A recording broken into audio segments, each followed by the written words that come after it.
Well, you gotta see this. Cory Booker backed himself into an intellectual corner over Trump's tariffs in the interview with Kristen Welker and threw in a wild conspiracy theory about supposed insider trading just for good measure. Watch this incredible exchange because there's so much I need to tell you about. Let's dive right in. Let's start with the tariffs. You have actually long emphasized the need for fair trade deals to protect American workers, to prevent jobs from going overseas. If President Trump's tariffs do in fact lead to better trade deals in the long run, even if there is some short-term economic pain, would that justify President Trump's tariffs? We're not seeing any likelihood of that. I mean, right away off the bat, we're seeing him break his promise. He said on day one he would lower prices. This is going to increase the average family in America's prices from $4,000 to $5,000 of more expenses to the American family. We're seeing real decisions being made, from Stellantis to Cleveland Cliffs, a steel manufacturer, laying off thousands of people. And in addition to that, President Trump now has a crisis in credibility.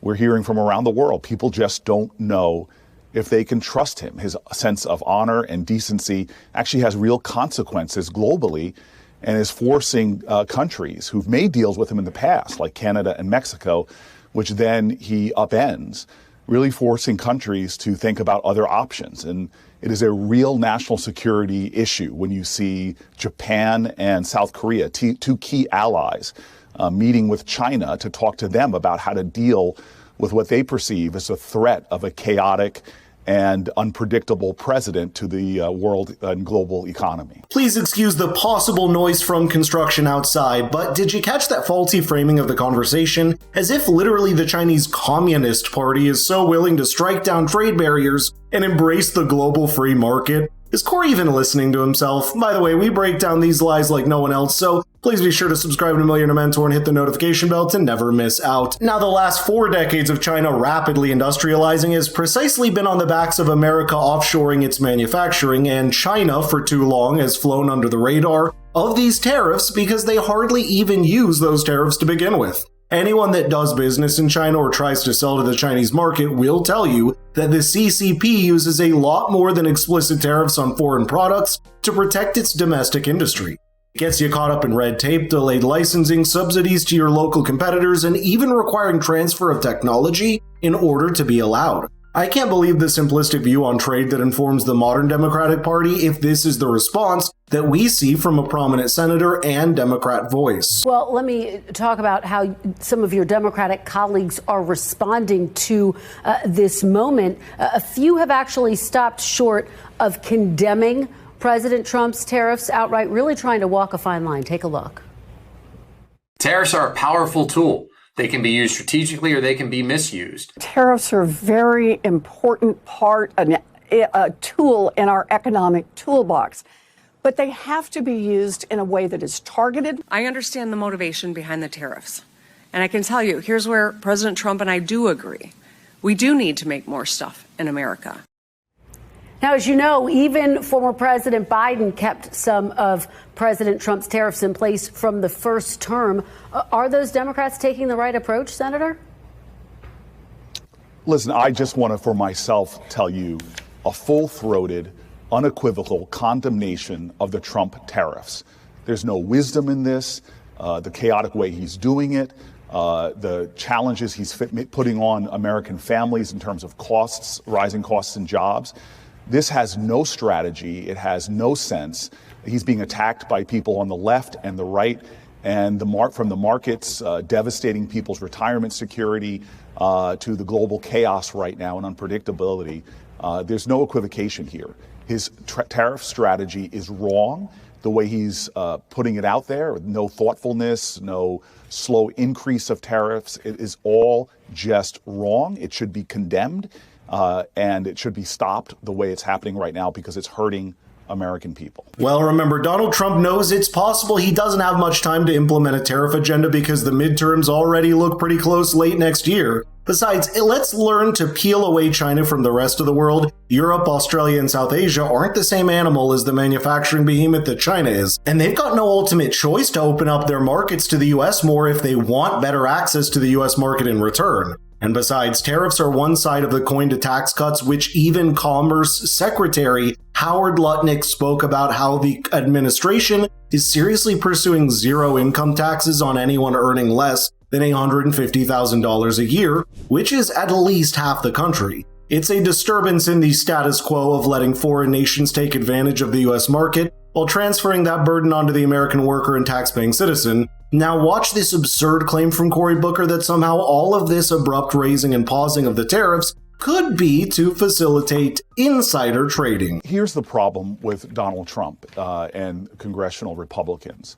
is our whole system was designed to have checks and balances. Now, Trump has designed an administration like none we've ever seen before. He is attacking the very agencies that are supposed to have independent oversight of these kind of actions. So we see him hiring people based upon their loyalty, not based upon their expertise. The real group that should be holding investigations and accountability and even just oversight is Congress. But is there any evidence, Senator? Do you think there's any evidence that anyone profited off of these tariffs? There is enough of an offense here. There's enough smoke here that should demand congressional hearings. We are a separate and equal branch of government. The Constitution lays out very clearly that Congress is not supposed to be spineless and submissive. It is supposed to hold up oversight over the president. These are real, legitimate, justifiable questions, and not to have hearings, not to do any kind of oversight undermines the faith we have in our government, undermines the trust we need in our nation right now. And so from the signal gate all the way to this kind of symbols or signs of corruption, Congress should be doing its job. Wait, he's not being specific here on purpose. For one, if Congress is concerned about insider trading, perhaps they should start with the Pelosi's, who have built up a combined net worth of nearly $100 million. And secondly, simply trading during market volatility is not what makes it insider trading, and you don't announce it on social media for the world to see. So I don't know what this mangling of definitions even is, and perhaps it's just projection for an allegation so many Democrats already face. Now watch Cory Booker's response to this next question about who's going to take over the party leadership moving forward, because there's word now that Cory wants to be the face for the next Democrats, while other factions are already popping up like AOC, Bernie Sanders, and of course Kamala Harris. Senator, let's talk about the future of the party. Apparently Vice President Harris is still weighing a presidential run in 2028. Do you think Vice President Harris should run again? You know, I know Vice President Harris. I don't think she's concerning herself with 2028.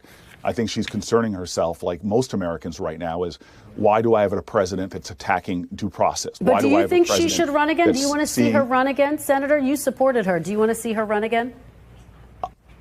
I am literally getting thousands and thousands of phone calls, people stopping me on the streets in crisis right now. They're losing jobs. They're seeing their costs go up. They're worried about their housing.